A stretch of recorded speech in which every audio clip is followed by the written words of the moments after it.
Welcome to the Will and Dave Show, where we talk about hard things whether it is comfortable or not.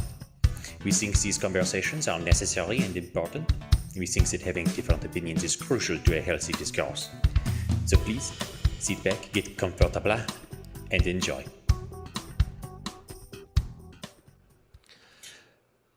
Hey, Will. Hey, Dave. I don't think I'm ever going to be completely comfortable with that opener. I don't know why. It just gets under my skin. Well, I cringe. If that's the way you're going to be. Welcome to the Will and Dave Show, where we talk about hard things, whether it's comfortable or not. We think those conversations are necessary and important. We think that having different opinions is crucial to a healthy discourse. So saddle up and enjoy the fireside chat.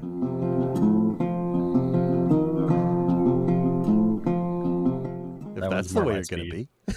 It's just, it's not that not that the French intro is bad. It's just cringy, and cringy can be good, except I'm the one who made it, so I'm cringing inwardly at myself for doing it in the first place.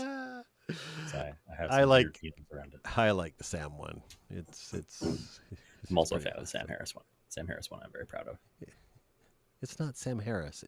It's Sam Elliott. Sam Elliott, yes. So how was your week? This is a pretty good week, honestly. I can't complain too much. It was busy, but it was good. You were on a podcast.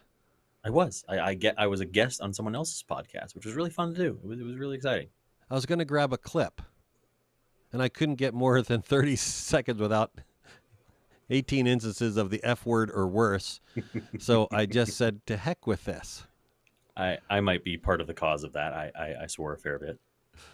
But no, it was really fun. The Blue Collar Philosophers podcast. Check them out. We have a link in the description below the show. I put They're a fun link couple in. of guys. Yeah, and they were gracious enough to have me on the show. So it was fun. So we need to talk a little bit about promoting and promotion, because you went through. You've listened to the show. Yes, I did. I had to get through all the F words and the C words and every other word. And I talked in it about how I didn't feel comfortable promoting the show until I'd earned it, because they were doing me a solid by letting me come on their show. No. We have been here longer. Doesn't mean that we have the bigger audience. We are more established. Yeah, I guess. And we're better, in my humble opinion. And Fair. And the only comment that we got was, "It's you and your dad, Will. Ha ha ha." That was the only thing that. Yes, I did mention. I did name drop the show at one point. Yes, later in the episode, and that was when they laughed that it was you and your dad. Hey, yeah. It's the Will and Dave Show with me and my dad. And they're like, "A show with you and your dad? Is that the name of the show?" And I was like, "No, the name of the show is the Will and Dave Show." Yes. It's even more bland. Yes. Well, I spent the weekend with a bunch of ladies at a women's conference and had a great time. Actually, it was a lot of fun, and I ran audio, and they had a rock and worship band and had a great time. And so I'm going to go and hang out with your sister Allison on Monday night and Tuesday night, because there's even more music down there, and it's sort of cool. She makes pretty good music, I've heard. She's amazing. Trained by the best. I don't know if I go that far, but hey, I'll take it. So what are we talking about this week? We are going to talk about... Yeah, we are going to keep it short, because it just is. We don't want to talk that much this week, except for we have show sponsors. We do. So before we get to that, who are you taking this week? I'll take Quilting by Susan this week. So, if you have any interest in quilting, or thought you had any interest in quilting, or thought you might have any interest in quilting, or you just like a really chill, just like quality ASMR podcast, like just this real nice mom ASMR, or friendly aunt ASMR, whatever you want to call it. Stitch by Susan and the Measure Twice Cut Once podcast. They're longtime sponsors of our show. We may or may not be biased in how much we enjoy her and her show. But on top of offering a wide range of tools, courses, and etc. for quilting, she also has the eponymous lovely podcast. She also hosts live streams where she quilts and chats with her audience. And it's just a wonderful time. It is really lovely. She's amazing. Yeah, not biased at all. I can't believe she married me. I can't either. Somebody was asking me the other day, what Susan was like. And I said, well, I said, she's amazing, but I said, she's not very smart. And they looked at me, they said, what? And I said, she married me, and she stayed married to me for a lot of years, like 32 years. I was going to say 32. This year will be 32. Yeah, because I'll be 31, Yeah, so it'll be 32 years. And so she gets high grade on everything except for one small thing. But other than One that, little oopsie. One boo-boo. I don't know. I've never been called a boo-boo before. And then the other one that we would like to thank for sponsoring the show is Northern Truss in Fort St. John. Also a member of the family, my brother Mallory. And they do roofs, floors, all the trusses, all the wood, all the stuff that you need to make a roof or a floor. They sell the metal. They sell all the stuff. And they're also your employer. And so you have a firsthand knowledge of how great a job they do. We actually just got reviewed by the Northern Wood Trust Association of British Columbia, and I don't want to brag too much, but we had a perfect score. Oh, sweet. Not a single demerit. So if you need trusses and you live in the northeast of BC or the northwest of Alberta, reach out to Northern Truss, and they will be able to set you up. Okay. I think that's enough of the money grubbing. Yeah, it's enough pandering. So I called you this week, or you called me, and you said, what's up with the show? And I said, how about Elon Musk? Because nobody else is talking about him, so why don't we? Good old Elon Tusk. And there's lots of things we can talk about him. Lots of things about him that we could talk about. I think that's how I wanted to say that. Yeah. But the one that hit me is this image he tweeted. And we kind of wanted to talk about this. Yes. The far right and the far left, who has moved more? So he tweeted this. He's a fairly smart guy. I think he is anyways. Yeah, I'd say calling him smart is a fair assumption. The problem I have with it is it's not statistically true. Yeah. It is, I'm moving the image a little bit, so maybe I can make it a little bit larger. There we go. That's better. He stays exactly where he is, and the right, apparently it stays exactly where it is, and the left is going left, and all the movement is left. And me as a conservative guy, I like to think I have remained the same. Mm-hmm.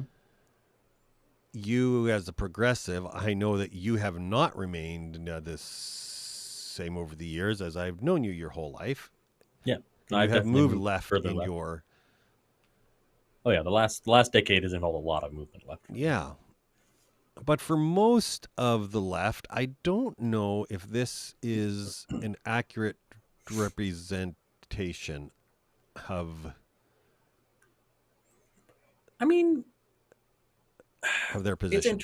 It's interesting. It's weird that I'm going to almost argue in favor of that diagram being closer to correct. You wouldn't think that, but to a certain extent, how to word it? He's onto something in the sense that yes, I think the left has moved further left in the sense that they've moved further in the direction they were already going, but I don't think of it as a widening of the gap as much as it is just the natural progression of the same ideals. The ideals have stayed the same, and because we've been digging into them and trying to learn more about them, you look at things around gender identity, sexuality, etc., things that generally fall under the umbrella of woke progressives.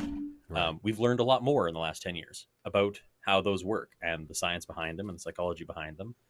And our understanding of those concepts has grown a lot. And to someone on the right, that may seem as us going further from center. I guess so. I think it's just more a broadening of the concepts and a broadening of our understanding of the concepts. So the one thing that I would agree with the diagram in one area, and that is in moral values. Were you to ask like anybody in 1980, is abortion okay? Or even earlier in that, in the 70s or the 60s. If you ask a liberal or conservative, is abortion okay? And most of them would have said, no, it's not okay. And now you see much more on the left where the moral value is moving outwards. If you look at sex outside of marriage and you look at 1980 and you look at now, you're going to see a moral value, which on the So left is moving. On the right, it really isn't. On the conservative yeah, end, if you were to look at the defund the police, on the yeah, right, it hasn't moved anything on that. On the left, it has consistently moved. And I think when you look at, in 1980 or '08 or, or any year, you see them, and on the moral values, I think you see movement. Although I believe if you look at the political values, like everybody's going out to the extremes on either side. and like I think you're right in saying that, but I don't think that moving further with moral values is inherently a bad thing. Looking at our understanding of sex and gender in the 16 or 1800s has evolved greatly. We've learned more about ourselves as a species, both biologically and psychologically. And it's not inherently a negative thing to Well, have moved further from where it was. that's sort of the point of the diagram, though, is that on the right, it is a bad thing. Yes. So for you as a But progressive to say, hey, it's a good thing and we're learning more of gender and sexuality and that sort of thing. And the right is saying, no, it's not a good thing. And that is where our divide is yeah, I mean, moving I left. sit in the position of I just like to follow the evidence. I like to follow where our new and improved understanding of the science of ourselves is taking us, and rather than just staunchly sitting on what we used to know Right. and claiming that it's still right. And see that's my biggest beef with the diagram is that it heavily incentivizes woke progressive as it's a derogatory term, and I almost see it being more egregious that the right just digs its heels in and refuses to change, which this diagram would also represent. I think if you look at fiscal ideas, I think everything is moving left. Yeah, There are we're definitely people moving on in the a right socialist who direction. say, there are lots of people on the right who are fans of universal health care, who are fans of. I met one the other day who actually is a fan of UBI, as I do have a post-it. If you remember our last show, and you have a Yep. Well, on the mirror in my bathroom, I have a poster with UBI on it. Every time I shave, every time I brush my teeth, I think about you and I think about UBI, and I look for value there. And there are some who have that value. And I think that it's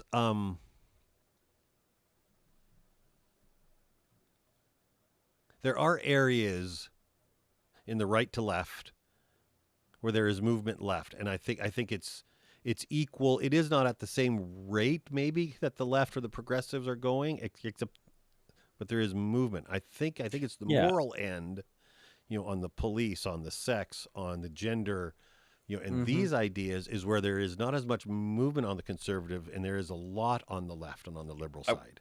I would like to offer a little bit of pushback in the sense that I don't think that sex and maybe sex to a degree, but gender at least isn't a moral one as much as it is a scientific one.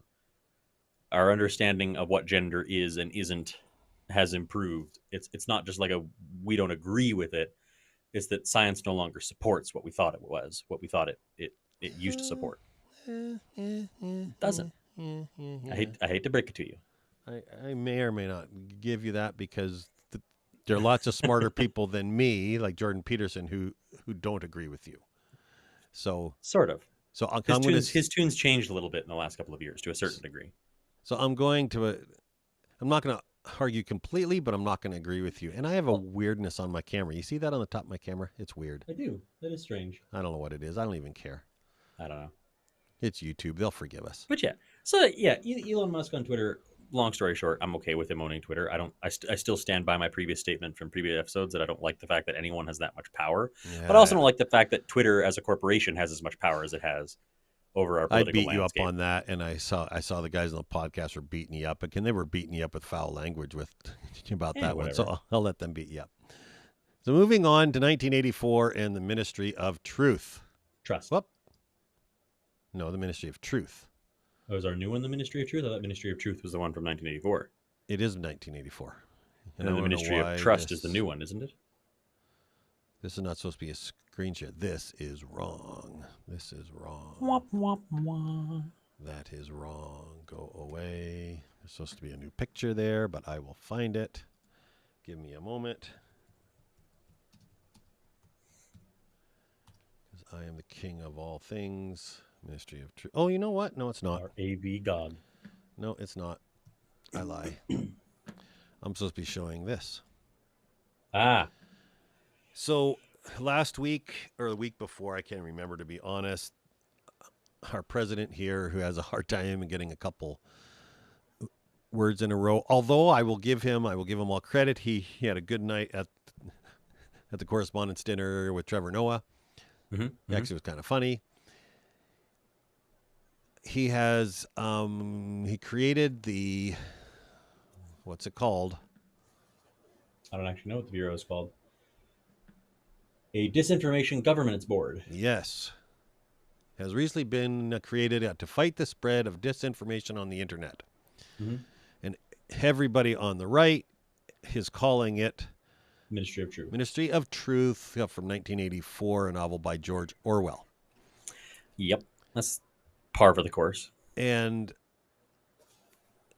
not surprisingly, we probably are going to disagree on this one, because I absolutely agree that I think it is the government. What are they supposed to do? With disinformation being such a widespread problem right now, are we just supposed to ignore it? The best thing they can do is create some board to investigate it and to try and keep tabs on it. Well, so that is That's- sort of the. That's what are they supposed to do? Nothing? Just sit back and watch Let me go different back and disinformation find the fly? Nina lady. So Nina Jankowicz Yeah. is the executive director of the Disinformation Governance Board. Yeah.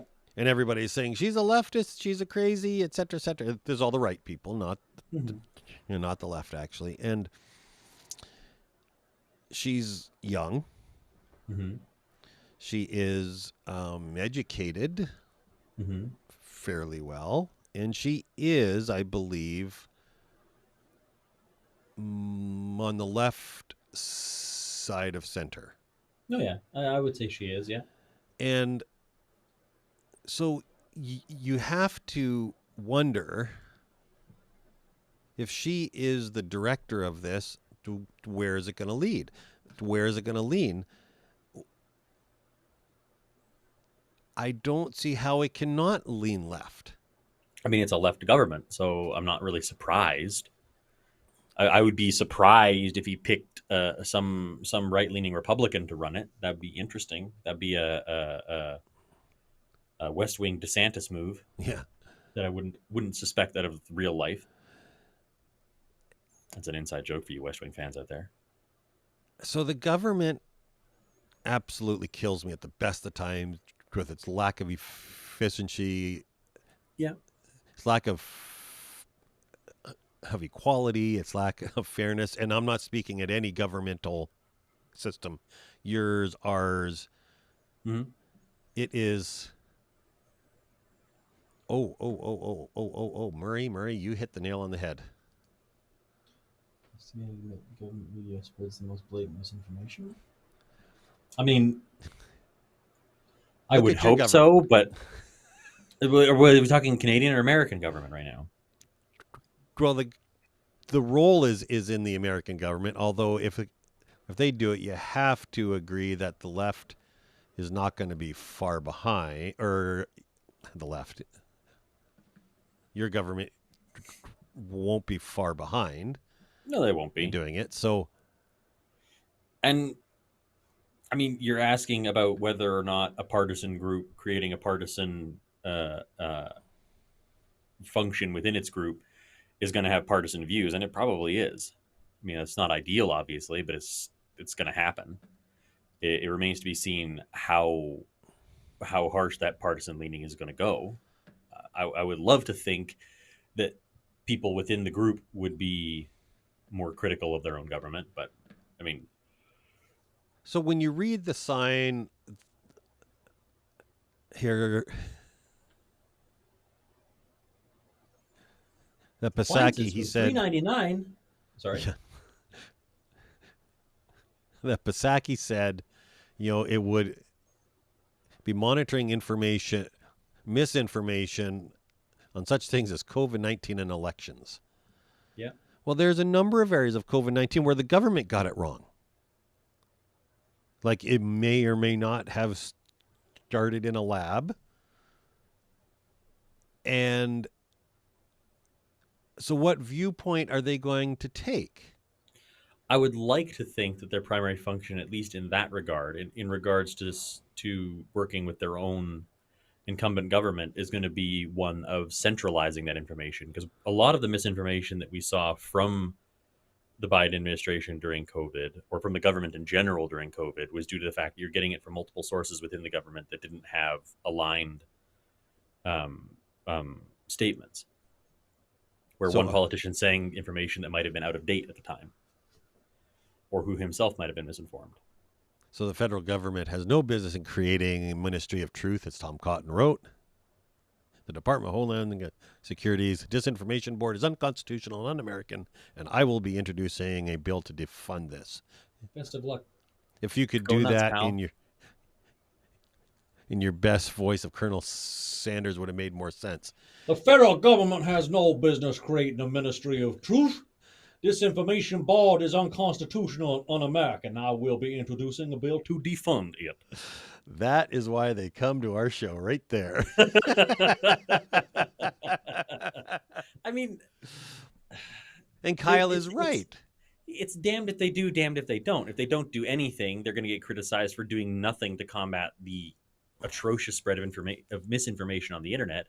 Whereas as soon as they do something about it, they're accused of creating a Ministry of Truth. They're wrong no matter what they do. I'm happier to see them trying to do something and potentially fail miserably at it than to just see them do nothing. Okay. I take this as a preference to doing nothing, because something has to be done about the wildfire level of misinformation spread on topics like COVID, like election cycles, etc. Like it's beyond being a small issue or a thorn in our side. It's problematic. It is deeply problematic. So I want to say a couple of things here before we get near the end of the show. Mm-hmm. That our show is an overwhelming success, and I want to give you my measuring yardstick for this. Okay. Is my sister has been tuning in regularly to our show, and she is commenting. Murray, I love you, and I am so impressed that you have come on a show where we argue and you don't get mad and turn us off. You get 2 thumbs up from Dave of the Will and Dave Show. Thanks for showing up, Murray. I love it. And to answer Murray's comment, it's a very slippery slope against free speech. We don't know what it is yet. All we know is that it's a bureau. What? We can't judge them, but like I just said, either they do nothing and they're damned, or they do something and they're damned. We don't know what they're going to do yet. And be damned.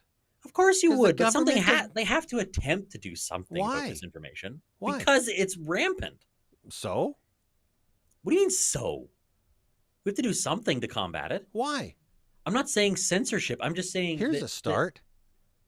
Educate people to make their own decisions. Make sure I'm in focus while I bug my eyes out. Educate people. We're doing our best. Then you have Joe Rogan's talking about ivermectin, and everyone values that over the actual experts talking. We're doing, my camera just cut out, but we're trying to educate. It's just not working because there's misinformation that combats it. So William is now on a voice call into the Will and Dave Show. So you're stuck with my ugly mug on the phone. And I do absolutely agree with Murray's statement. Argument is healthy. The left needs to understand that. They really do need to understand that. That is one of the most valid criticisms. So disinformation, though, Will, and you know this, as you live this. In every issue, in in every issue. If it be taxes, if it be abortion, if it be gay rights, there's a right and a wrong. It isn't gray. There's a right and a wrong. Either you believe in abortion or you don't believe in abortion. There's not a middle ground. Well, maybe. I hate to correct you on that one. There's not a gray area there. Yes, there is. There's an area where abortion is bad, but sometimes necessary. Or sometimes it is permissible, even if it isn't an ideal solution. That's where pro-choice comes into play. I don't know anyone who's pro-abortion, but I know lots of people who are pro-choice.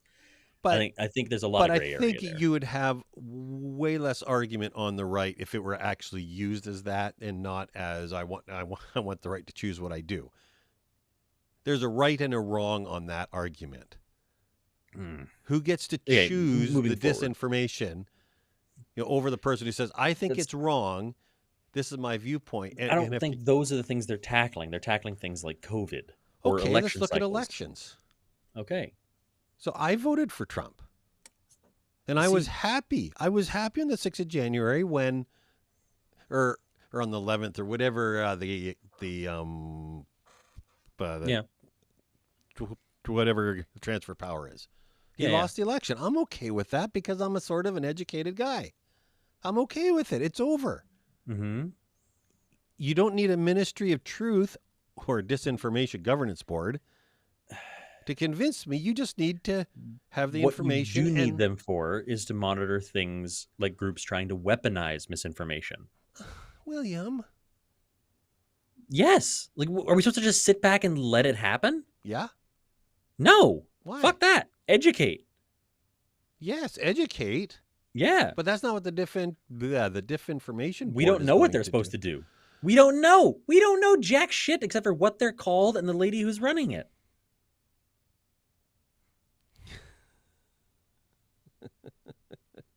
Pro-choice should happen long before it's a matter of abortion. Yeah. So, Marie, we're going to get a couple of ladies on the show and talk about abortion as we don't have the necessary body parts. Body parts to have that conversation in a fair manner. Yeah. And yes, Kyle, I am being careful with the dates. Thank you. I forget what they are.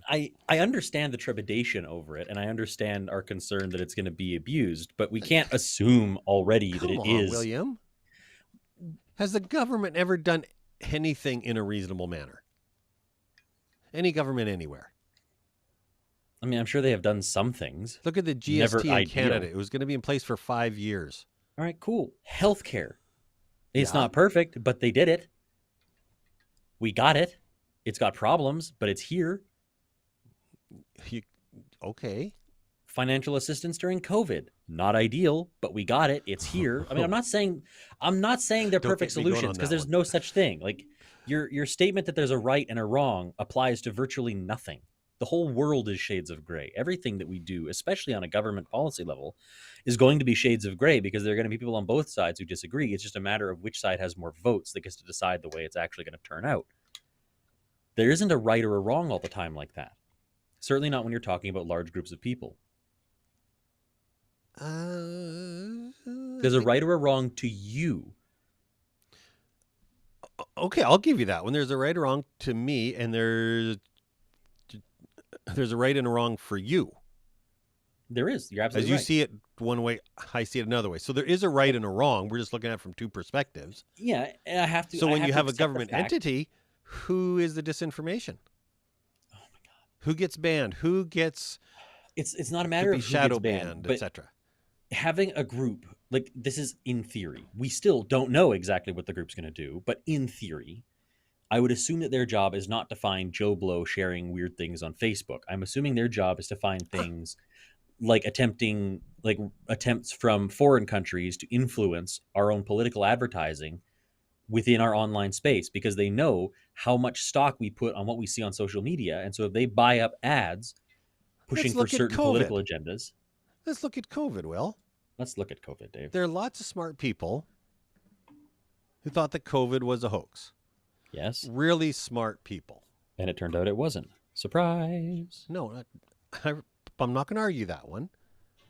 There were smart people who thought it was a hoax or that it was horribly managed or name your thing. Why would we want to give the government the power to say, we're going to use this one for truth? And we don't know that this they're is going going to to be do that. our... It is one thing.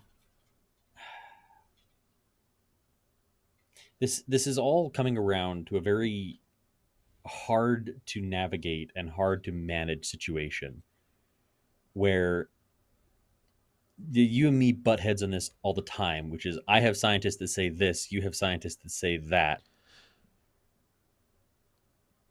And so it ends up being a stalemate, except from my point of view, it isn't a stalemate. The balance of the scales is tipped harshly in a direction of COVID being a legitimate problem and a vaccine being a legitimate way to deal with it.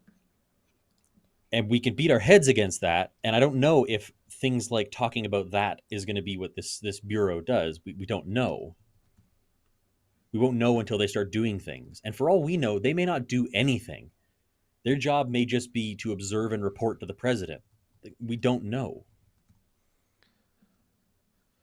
I think we have a pretty good idea from just the...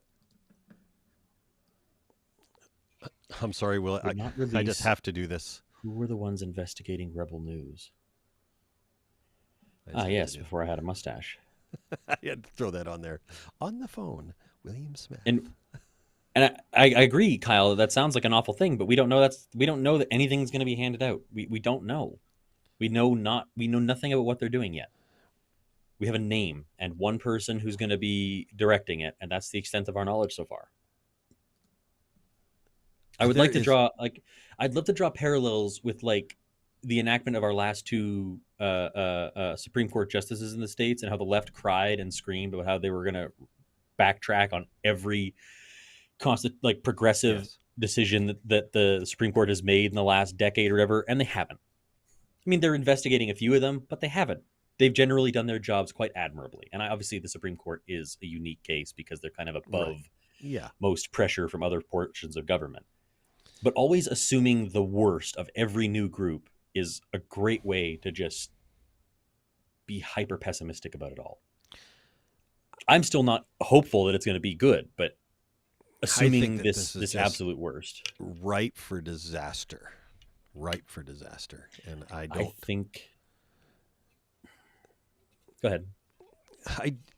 I don't go as far as the right in saying it. No, I do go as far as the right in saying it's a ministry of truth. How can they say equitably or fairly what is right or wrong when they make such huge mistakes? If it be Hunter Biden, if it be the lab leak, if it be any number of large issues, which they have been wrong on. They were wrong at Pearl Harbor when they knew that the Japanese are going to attack and they didn't do anything about it. So your answer is to do nothing? Is just to sit back and wait for bad things to happen and do nothing to attempt to prevent them? My answer is this is a worse thing, yes. This is a worse thing to give the power into any governmental hand who is going to skew it their direction. They don't have power. The government's already, like, everything that this bureau is doing is already being skewed. Like, if we think that let's say this bureau comes out and they are perfect. Like, they are flawlessly impartial. It doesn't change anything because the government that they're going to be sending recommendations to is going to make decisions to benefit that government regardless. Like, at worst, this bureau is going to reinforce the government that's already making decisions along party lines. At best, it's going to make recommendations that go against that and be ignored. I would bet money that this bureau is going to have virtually no actual power whatsoever. We're hearing about their creation. We're going to decry them as a ministry of truth. And in 5 years, nothing will have happened. I agree, Kyle. So has almost every president I in the know. last little while. I was laughing at Trevor Noah. He was talking about Biden. He says, Biden, it's looking up. He said the price of gas is up, the price of food is up, the price of everything is up. It's looking up with you as president. And I wholeheartedly agree with you, Kyle. Oh, see, I disagree. I think you make them all the time. He probably made it as a point of press. Probably made it so that he can look at the people on the left and be like, "See, we're fighting disinformation."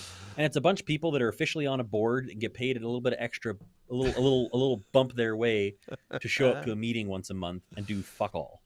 There's my swear word for the day. Oh, You you've got it. already used like three No, or I four or didn't. 5 of them. Yes, you have. I absolutely have not.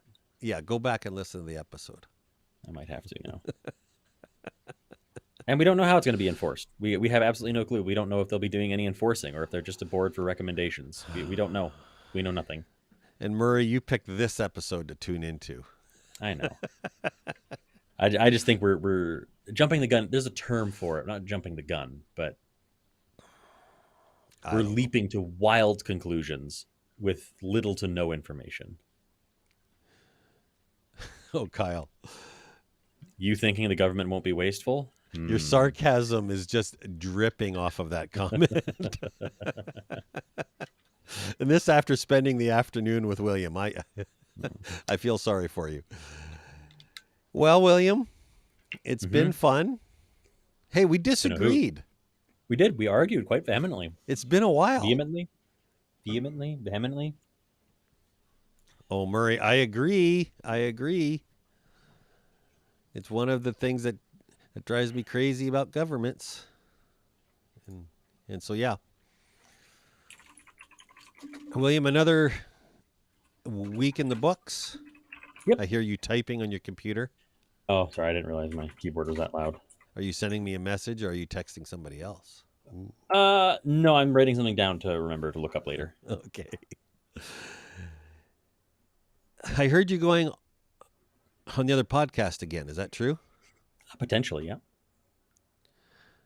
Well, I'll have to listen to that one and weed through the F bombs, every other word. And I swear, if Mike and Jared, if they ever listen to our show, It's Devin. It's Devin. Mike and Devin, Yeah. you don't have to laugh at yourself swearing. I can, though. You can. Don't have to. You guys. Anyways, William, thanks for showing up. That's my stock photo from 10 years ago. I'm turning my head. The light on my nose makes me look like Rudolph. I'm moving. There. Rudolph the red-nosed reindeer. Look at that. It makes it look like Rudolph. Perfect. William, thank you very much for showing up on the show for half of the show. I No appreciate worries. that. Thanks for having me, Dave. Do you have anything else you want to say to our listeners before we wrap the show up? I do. Stay safe, don't die, and have a good night, folks.